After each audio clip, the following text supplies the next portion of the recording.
don't even know what you're talking about. The evidence that I supplied should have been sufficient. The question that people really should be asking, does Alibaba actually protect the buyer? Hey everyone, thank you so much for clicking yet another video, and welcome if you're new. My name is Tali G, and this channel is all about me taking you guys along for the journey with me as I build this clothing brand. So guys, in today's video, I'm going to be talking to you about my dispute process experience, my review of Alibaba. As you may or may not know, if you don't know, then watch the video that I'm going to link above. I made a purchase on Alibaba that I wasn't happy about, and I spoke about the fact that I was going to dispute the purchase. Basically, I've been through the majority of that process, and that's what I'm going to be talking to you guys in this video today. The question that I do get a lot is Alibaba safe to use? And the short answer to that is yes. The platform itself is safe to use. However, on the platform, you may come across manufacturers and sellers that are out to scam you. The question that people really should be asking, does Alibaba actually protect the buyer? You know, they have this trade assurance thing going on, you know, guaranteeing that they're going to protect the buyer should anything go wrong. But do they actually do that?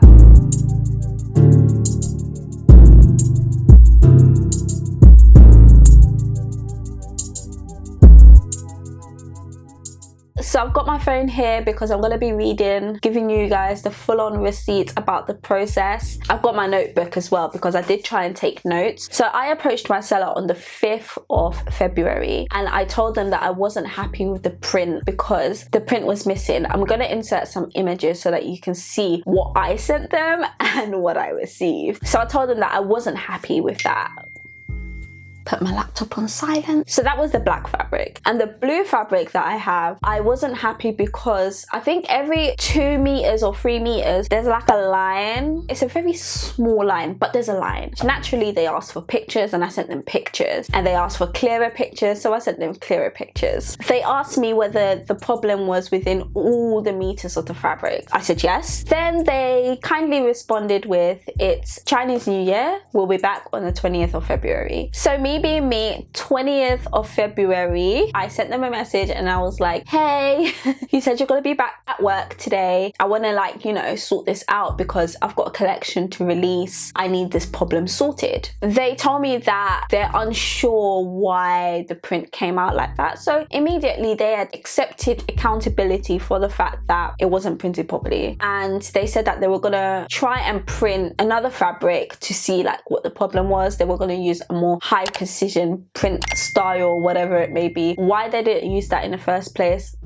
When they did try and print the fabric again, the bit that was missing did actually manage to come out, but they said that it was a bit ambiguous and they were happy to refund me the cost of that black fabric. However, when it came to the other fabric, they were telling me that it was my drawing that had a line in it, and that's the reason why it came with a line in it. Now, when I was editing my print on Adobe Illustrator, it had a line in it, but I managed to line it up properly so that it didn't have the line in it. So my argument to them was, it's because of the way they lined it up to print the rest of the fabric why my print had a line in it. The reason why I was very sure about this was because the graphic print that I got was a square. So I actually had to repeat it myself, and then I sent a repeated pattern to them. So had it been my pattern that had the problem, it would have been after every meter instead of after every couple of meters, if that makes sense. So that was my argument,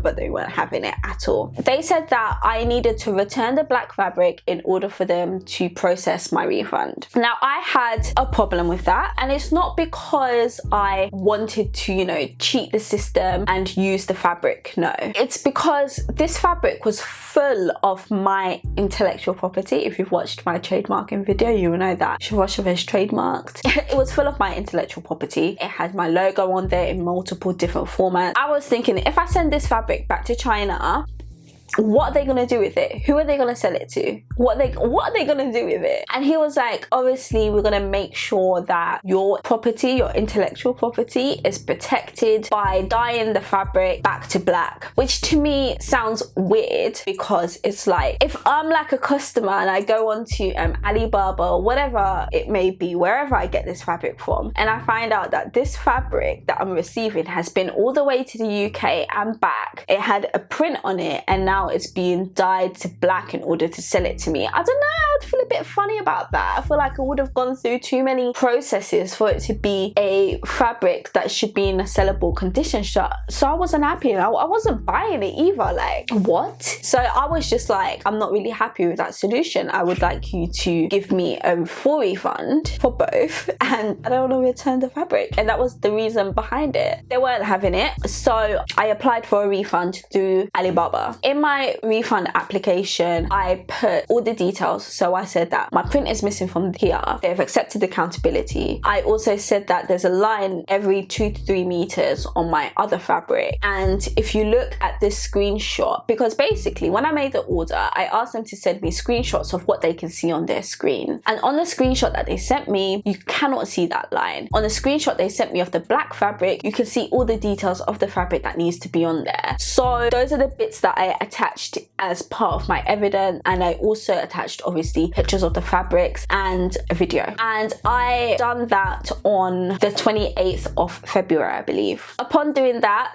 the supplier then messaged me and said, no, you need to return the fabric. You need to change it to this. I was just like, no, basically. Then I went ahead and escalated the matter to Alibaba. But the thing is, I made a mistake. So when they told me that, no, you need to return the fabric, they changed it on the refund application to say yes. So I didn't notice until I escalated it, and I couldn't change that. So I went and chatted with the Alibaba people, and I said, basically, I've made a mistake on my escalation. Can I change it? They said, no, you can't change it. You have to cancel the refund request and submit a new one. And I did that. So you can actually do that quite easily, which is good. I made a new refund application. In there, I again put all the details that I'd put before, put pictures, submitted that. It went through the same process where at first it's the seller that has to, you know, try and come to an agreement. But this time around, he was like, no, I ain't refunding you at all. 0. He was like, refund amount 0, return no. And you can only escalate it once the seller replies to you. So once I received that response, straight away I escalated it to Alibaba, and I was assigned a Alibaba person. And now I need to grab my phone so I can read what Madame said. When I received this notification on my email, when I read it, my heart started beating because it wasn't what I was expecting to read. I am following you up regarding the trade assurance order number. Sorry guys, we regret, I can't do R's guys, sorry. We regret to hear about your experience on Alibaba.com. However, gosh guys, this is where my heart started beating. The evidence submitted is insufficient for us to support your refund request. According to the feedback from the seller, the design drawn is provided by the buyer, and it have I'm reading it quote unquote, and it have the problem on the drawn. Was that right? We have to remind you that if the design drawn problem provided by the buyer, we could not force the seller to refund the request. On the other hand, in order to better resolve your problem, we could try confirm if the seller could provide you a $200 discount. Please kindly confirm if this is okay with you within 2 working days. Please kindly understand if there's no response or valid required proof within a limited time, the dispute will be closed and no refund. So you can only imagine how I felt in that moment, because it was like, raw, like, you can see that there's a problem with this print. I don't even know what you're talking about. The evidence that I supplied should have been sufficient. Anyway, so I had 2 days to get my ish together basically, and I went ahead and submitted additional evidence. Oh, there's been an update actually guys. So there's been a live update that I'm gonna tell you of. So I responded to Madame and I said, this is incorrect. I provided specific artwork in the form of a PDF. The seller failed to print it correctly. The first print 75 meters is missing throughout the entire fabric. Before the fabric went for printing, they sent me an image showing me that what I sent them is what they received. This is when the seller, the supplier started chatting the most rubbish that I've ever seen in my life, because it made absolutely no sense whatsoever. In this dispute, we have reminded customers many times that the size of the element will become smaller when it's adjusted to 114 centimeters, and the customer needs to modify the pictures and remind the customer that the pattern needs to be modified by the customer. The customer stated that they would resend again. The file draft was received at 9 o'clock on January 7th. 2 PDF files were received. Basically, he was just talking about me not sending the right file size, which I did, by the way. It was nothing about nothing. It made absolutely no sense, of which I responded. The point of the matter is the supplier failed to print the design provided. The established in 1957 is missing completely from the print. The sizing, which I'm not sure what they're talking about, has nothing to do with the fact that my design is not completed to the specification of the PDF that I sent. This is a fact, and I've uploaded copies of the email that they're referring to further show the evidence of the artwork that I sent. In our chat, he took accountability and now they're changing their mind. I've reattached this section of the chat again for your reference. And then I also then attached a further video because I was like, I'm not gonna lose this battle. I'm not gonna lose. The Alibaba person got back to me and they said that according to the evidence, we are going to not do anything about that blue fabric with the line. To be honest, I wanted a partial refund at the very least, but you know what? Pick your battles. I'd rather get a refund on a fabric that I actually can't use as opposed to getting a refund on the other fabric which I could potentially use anyway. Then they said for the black silk, value of $1,245 US, the seller has provided 2 solutions: partially refund 220 should I choose not to return the fabric, or refund it all should I choose to return the fabric. So basically back to square one. And because I felt like I was losing, I was like, you know what, I'm not going to use this fabric, so I'm better off returning it and just taking it out. If I see it in China somewhere, then do you know what I mean? I then said, how will the shipping be arranged for the return of this fabric? I'm happy with this as long as they actually cover the cost of the return, because y'all, returning things to China, it wasn't gonna be something that was gonna be cheap.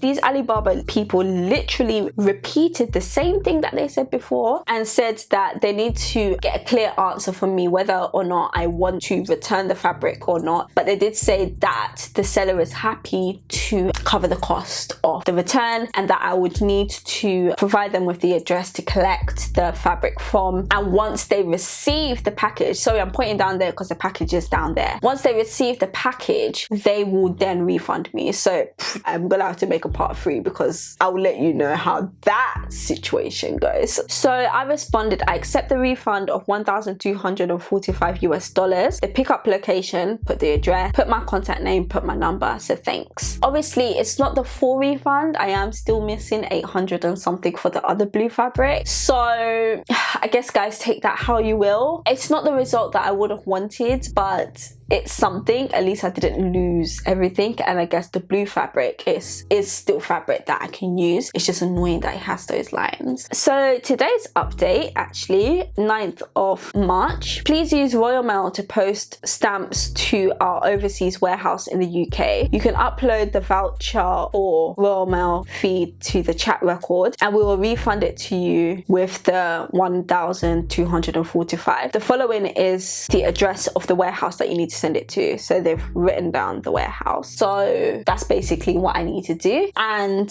that will be the beginning of that process. What do I think about that? Obviously, and I really hope that that's been clear, by the way, guys. Obviously, it's not the result that I would have otherwise wanted to have, but it is a result. In answer to whether or not I feel like Alibaba protects the buyer, to be honest, on first glance, the fact that the first response that I got from the platform was you provided insufficient evidence showed me that they didn't actually look at the evidence, because the same evidence that I provided then was the same evidence that I provided further on down the line. It's just I annotated it. So I feel like they didn't even bother looking at the evidence properly. Maybe I didn't provide it in a way that they would have otherwise wanted to, and if I wasn't persistent, then I might have been in a loss. I might have given up because they had already said that we cannot support you with this refund, but I carried on fighting. Straight off the back, I don't know whether Alibaba supports the buyer, to be honest, because in my experience I feel like the seller had the upper hand and I was just needing to prove that, you know, what they sent me wasn't what I wanted. I mean, like, at the end of the day, like, I forked forked out $2,000, I want it to look how it needs to look. But what I will say is, if you are gonna order off Alibaba, just make sure you're as specific as possible. So if you have to like put together like a specifics page, like say for example you're ordering the fabric like I did, what I would do different this time round is, along with sending like the artwork and all of that stuff, I would take those little parts of my print and I would highlight the fact that this is what that part looks like, that's what that part looks like, that's what that part looks like, and I would make sure I put that within the chat. And I would also make sure that when they're putting together the contract, they refer back to the specifications that I've sent in the chat, just so that Alibaba can see that I was very specific about what I was ordering. But even still, guys, I'm not even sure whether they would be, to be honest. I just can't believe the first thing they said was no.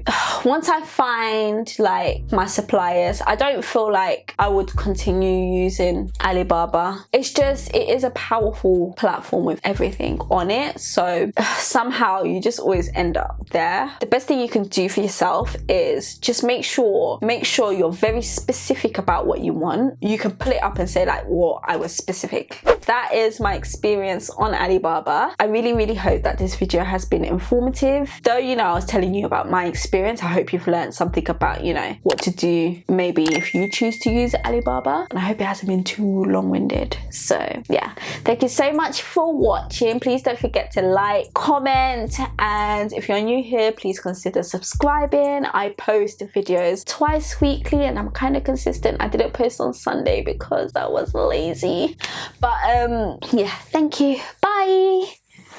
If you haven't signed up to my mailing list for my starter kit, please be sure to do so. There'll be a link in this description. I've been working really hard on it. I've meant to release it quite a while ago, but every single time I start writing, I just add more things that I feel like are going to be useful. Please be sure to sign up. I thought I'll just come and plug myself really quickly, so bye.